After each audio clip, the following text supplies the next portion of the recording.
E começa agora a leitura da segunda epístola de Pedro, né? A epístola universal de Pedro, que fala sobre crescimento na graça. Então, abra aí sua Bíblia, acalme seus pensamentos, acalme seu coração e vamos à leitura do capítulo 1 de 2 Pedro. Simão Pedro, servo e apóstolo de Jesus Cristo, aos que alcançaram conosco a fé igualmente preciosa, pela justiça de nosso Deus e Salvador Jesus Cristo.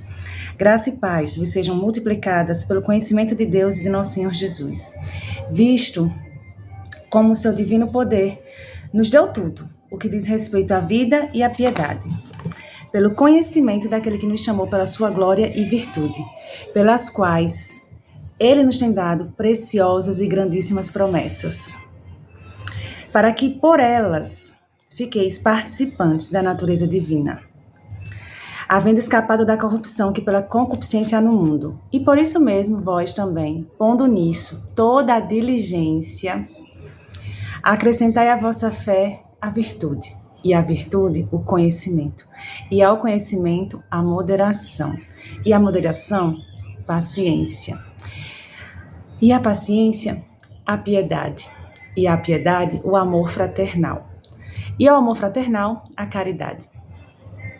Porque se em vós houver em abundância essas coisas, não vos deixarão estar ociosos, nem estéreis no conhecimento de nosso Senhor Jesus Cristo, pois aquele que não tem essas coisas é cego e tem a vista muito curta, tendo se esquecido da purificação dos seus antigos pecados. Portanto, irmãos, procurai fazer cada vez mais firme a vossa vocação e eleição.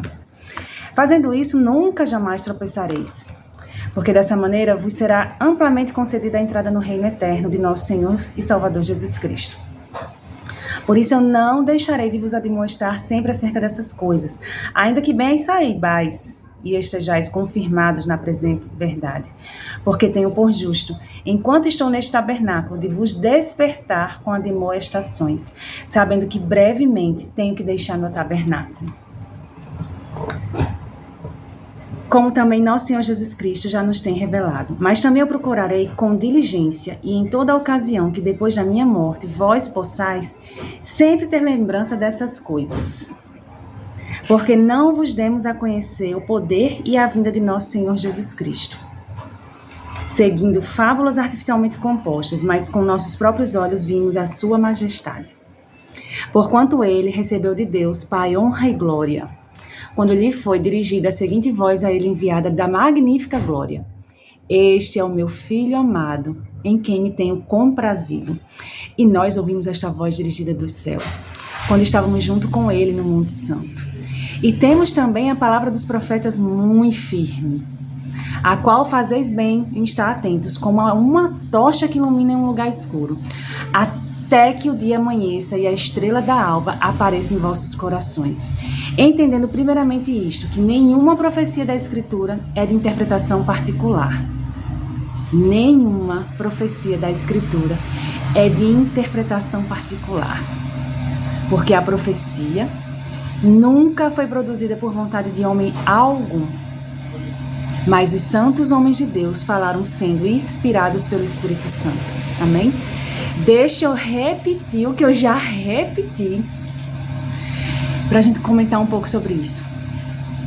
Versículo 20. Entendendo primeiramente isto, que nenhuma profecia da Escritura é de interpretação particular.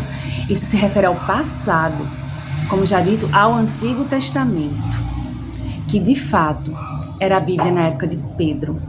Lembre-se, nós estamos lendo uma carta que não foi escrita para nós no século XX, não foi escrita para nós em 2024. A palavra profecia é usada nesse caso, no sentido geral, para se referir a toda a palavra de Deus. Não é como a gente conhece assim, eu recebi uma profecia, o irmão recebeu a profecia. Não, aqui a palavra profecia é usada nesse caso em um sentido geral, para toda a palavra de Deus, de Gênesis a Apocalipse. O que significa que não se limita simplesmente a predições quanto ao futuro. Não são como as profecias que nós vemos em Jeremias, em Isaías, não são. Aqui está se referindo a toda a Bíblia, Não são fatos isolados, porque Através da palavra, a gente vê, por exemplo, já que a gente falou em Isaías, a gente vê a promessa, a profecia da vinda de Jesus, como ele viria, como ele seria. E no Novo Testamento, a gente vê o cumprimento dessa profecia. E hoje nós vivemos a profecia, por quê? Porque ela só vai se cumprir quando Jesus voltar, mas nós temos o entendimento de todos os eventos.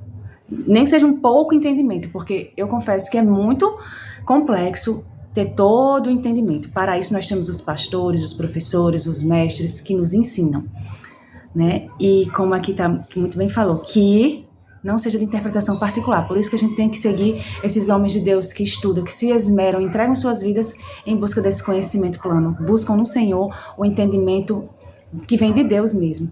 Né? Por isso que, assim, eu tenho um temor muito grande com esses vídeos, muito grande. Porque eu não ensaio o que eu vou falar. E às vezes eu nem ouço depois que eu gravo. Mas eu tenho um temor e uma responsabilidade. Que o que eu falo, alguém pode entender como verdade absoluta. E a única coisa que é verdade absoluta nesses vídeos é quando eu digo amém, acabamos o versículo, acabamos o capítulo. Porque o que eu falar depois desse amém vem apenas de mim, vem das minhas experiências, das minhas impressões, da minha cosmovisão. Mas eu preciso muito estar buscando ao Senhor, que Ele me converta, que Ele me ensine, para que eu possa ser um canal de bênção e não uma pessoa que vai trazer confusão ao seu entendimento. Mas eu peço a Deus que eu seja uma pessoa que traga clareza. Então, por que eu estou te falando isso? Porque você tem que orar antes, você tem que orar depois, você tem que verificar se o que eu falo não vá assim, eu ouvi uma pessoa. Não, é o que está na Bíblia. O que está na Bíblia é o que é a verdade absoluta. É o que eu posso seguir adiante. Amém?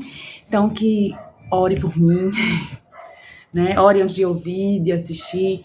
Senhor, em nome de Jesus, deixa essa pessoa aí falar algo que venha me trazer confusão, mas que venha me trazer clareza, entendimento da tua palavra.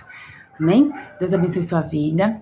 Continuamos nessa jornada que tem sido muito preciosa, de conhecimento, de constância, de aprender a ler, de ter prazer na leitura bíblica. Né? Então eu oro que Deus lhe dê esse prazer de ler e de receber do Senhor o que Ele quer te falar. Amém? Deus te abençoe e até o próximo capítulo.